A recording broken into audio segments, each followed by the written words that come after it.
Carve, Darmesh and Henry Winter. Henry, of course, did that interview with Marcus Rashford. Tell us, how did it come about? Well, I mean, I've known, as many journalists have, Marcus Rashford, for a few years. Obviously, covered his England career, covered a lot of the issues which often don't get covered so much in the media. The kind of good work they do, the community work. You know about it. Raheem Sterling with his sort of his racism. He's got a fantastic foundation. Michael Carrick, obviously, he's retired now. He's got a fantastic foundation which works in Manchester and Newcastle. Working with sort of young kids, coaching. So many of these players have got them. So all the England players have got it. So obviously Marcus Rashford hit the headlines very much by taking on number 10 Downing Street and feeding kids in this country so that they can actually go into their classes. I mean, it's crazy, 21st century wealthy country like ours, and but fortunately Marcus won that argument, that battle, and kids now go into classes and can focus on their education more because of the food that they were getting and that he helped them get with other people as well. So yeah, always sort of admired that aspect of them. I mean, look, you played sport. I sometimes find it very difficult to differentiate the elite sportsman with the individual. I think the two merge so much, and you often see an individual's character comes out with the way they sort of perform. So particularly with this generation of England players, they're pretty conscientious individuals, and they've obviously got huge platforms that they can communicate their message. So with Rashford, what came about that at Christmas, he was going back to his old primary school, and there were 410 kids there, and he had presents for all of them. And one of the teachers just sort of came up to me and said, this is the only present some of these kids will get at Christmas this year.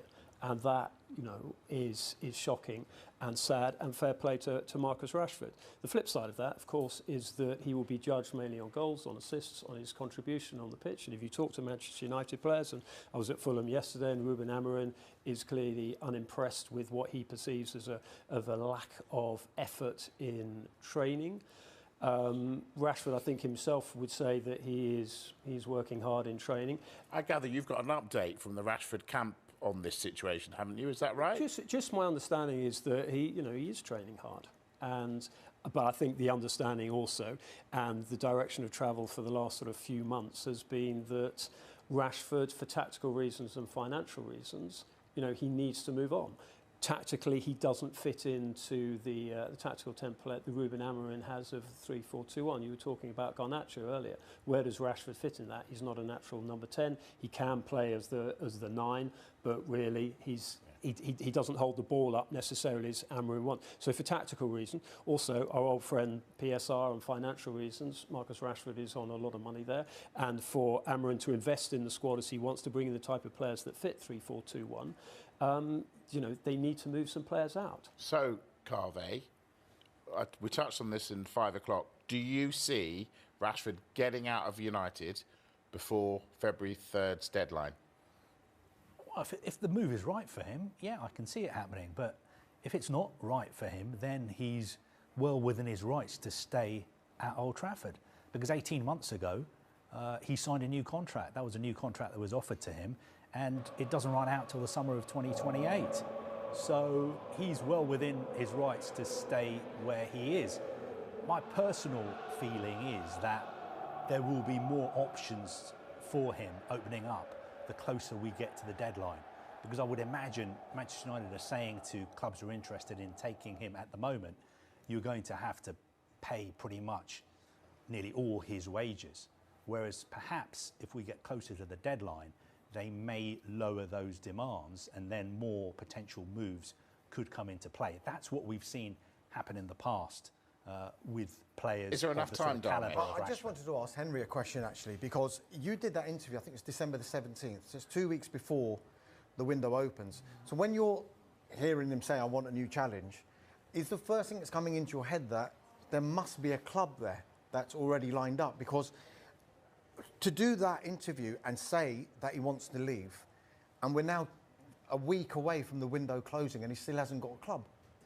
In the run-up to that conversation, there were a lot of well-placed stories, well-sourced stories in the Telegraph, the Times, the Guardian, you know, by well-respected, you know, people with contacts like you in Manchester, which were basically saying that Manchester United were considering moving Rashford on. There were even figures on the, you know, what would they want, 30 million, 40 million. So I think everyone sort of saw the direction of travel. So coming back to your point, was there a club out there, specific club? I don't think so. But I just find the whole situation very sad.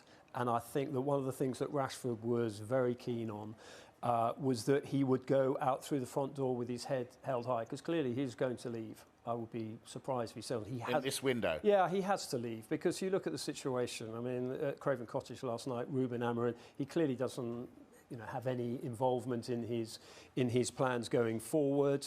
He needs to look. He's 27. He needs to get back to the sort of form and the focus and the love of the game of sort of, you know, 2 years ago when he was scoring all those goals. If he wants to get back into the England squad, you know, he's 27. He looks at that England squad and he just sees all these fantastic players, the chance they've got of winning a World Cup in 18 months' time.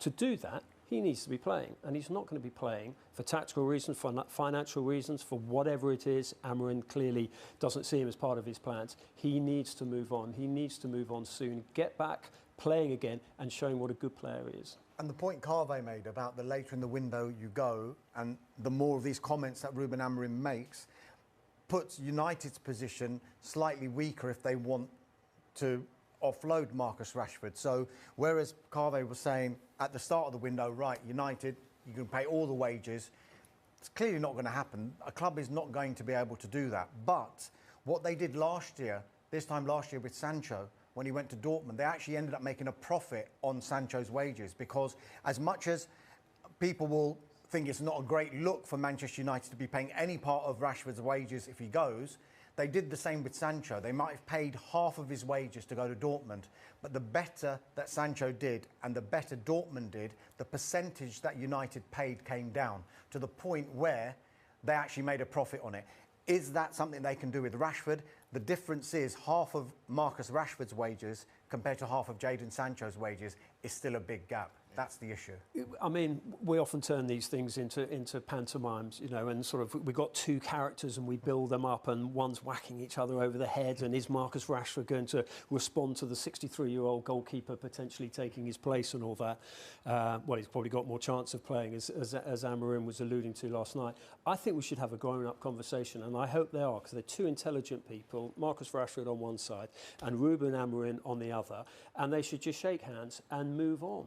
You know, it happens all the time in football. Do it with respect.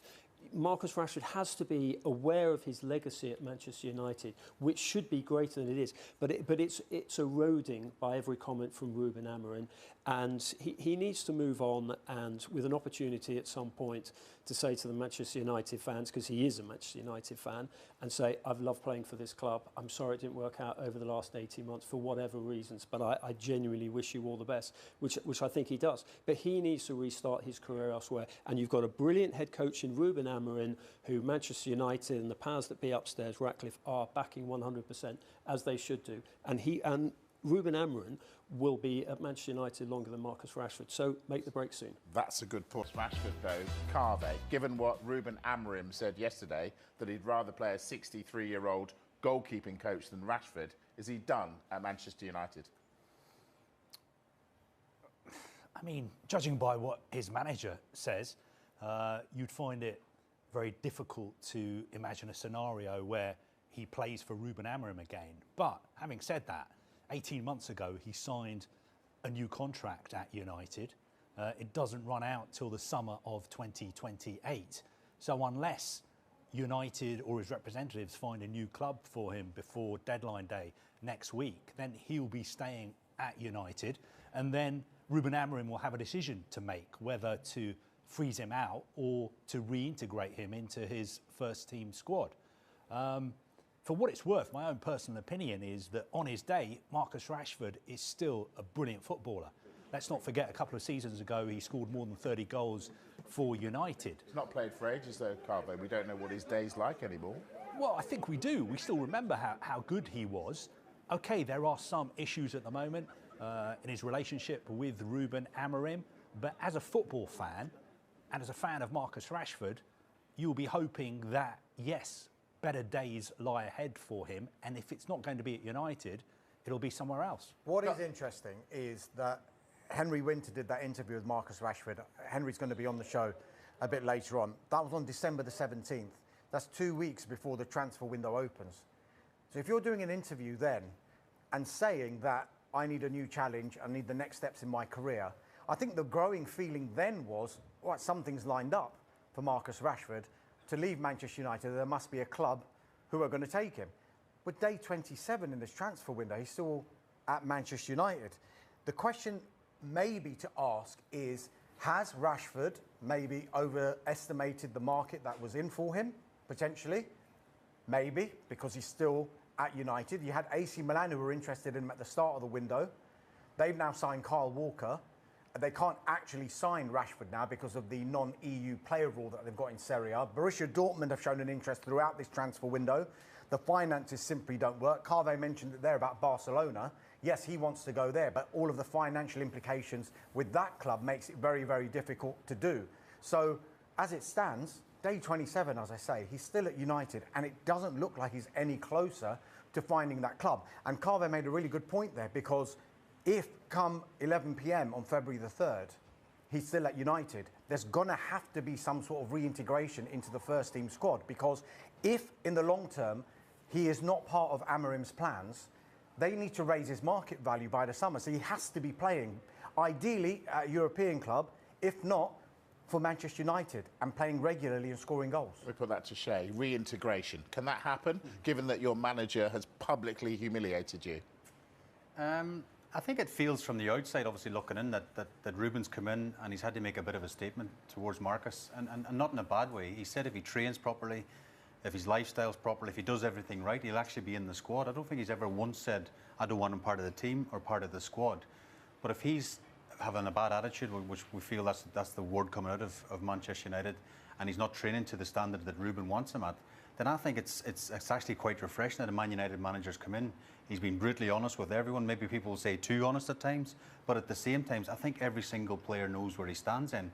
Because if Marcus can take a day off training or put his feet up for an afternoon, Garnacho, and it's the next one, Ahmad, maybe, it goes through the squad. So I think Ruben, you mentioned from a financial point of view and a business point of view, they would have to maybe, but I don't think Ruben Amorim will do that. I think he's set his stall out now and think, well, if he doesn't get up to the standard, he'll not be part of my plans. And I think it's a strong, positive message from the manager. Do you see Rashford getting a move before February the 3rd? I think it suits all parties, if I'm being honest. And I think we're all of the opinion Marcus Rashford, in his pomp, is a brilliant player. So I think even just purely forget all the finances and the wages and the salaries and the fee and all that kind of stuff. Just when you talk about football and his love for football, he hasn't seen him smile for, it seems, like a couple of years. He's not enjoying himself anymore. And it feels the best thing would be a fresh start, even for 4 or 5 months at a new club. Try and get his love for football back. And then, he's in a better position. Of course, Manchester United in a better position as well. A lot of people have drawn the comparison with Rashford and Sancho, what happened with Sancho last year. To our knowledge and our information, there hasn't been an actual falling out between Amorim and Rashford, despite what he's saying in these news conferences, because he's still training with the first team squad, is Rashford. He's just not getting picked. I think this comparison is more when Pierre-Emerick Aubameyang left Arsenal. He was on big wages and they just decided, regardless of how much of a loss that they're going to make, because that is likely to happen with the wages that Rashford is on, I think Ruben Amorim is thinking we need to make this United won't do that though, will they? Given that they're after money. They might have to. Because at the moment, if he doesn't get a move and he's not playing, what are they going to do? They're going to have to. There's going to be some sort of loss at some stage, unless they can get a really good transfer fee. And like I mentioned before, they're going to need him to be playing to raise that market value ahead of the summer. Interesting. Let's talk Garnacho, Dharmesh. Developments today. So, if you look at the situation with Garnacho, it feels like his future is the key to what Manchester United could potentially do with incomings and outgoings in this transfer window. I was at the game yesterday when United beat Fulham, and all the headlines were Amorim's quotes on Marcus Rashford. But he also spoke about Garnacho, and he started him in 4 of their last 5 games in all competitions. So you would think, right, he wants to keep him. He's got a future at United.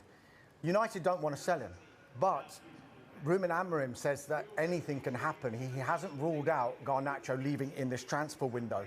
Now, if they were to sell him, it would help with United's PSR, because every club is looking towards June the 30th still, and United, you know, they need to look after that side of their finances, hence why we keep hearing there's no one untouchable in that squad.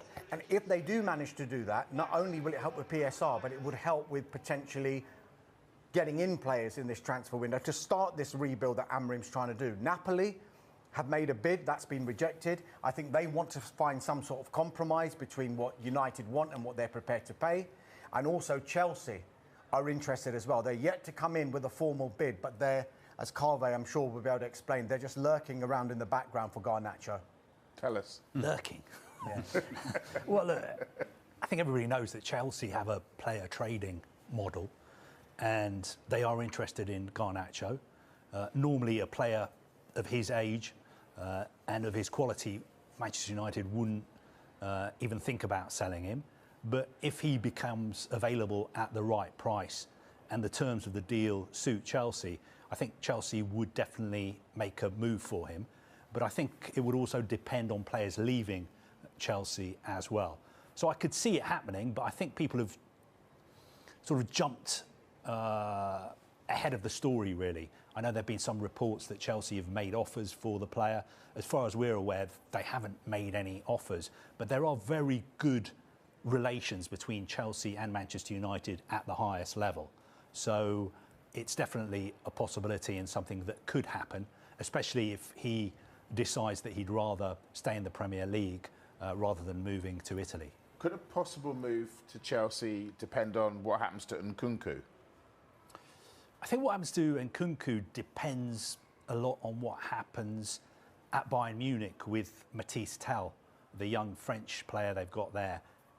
Chelsea are interested in signing him. I think if he was willing to come to Chelsea, then Chelsea would be much more likely to do a deal to sell Nkunku to Bayern Munich. There's interest in Nkunku from United as well, but only on a loan deal. What was quite interesting is this weekend, Nkunku hadn't been playing. He'd been on the bench, but Enzo Maresca hadn't been using him. But he came on for half an hour against Manchester City on Saturday. Speaking to Chelsea supporters, though, I mean, some of them are quite excited by the fact that Garnacho may be coming, but they are saying, we don't need another wide player. What we need is a goalkeeper and an out-and-out striker. Should United sell Garnacho?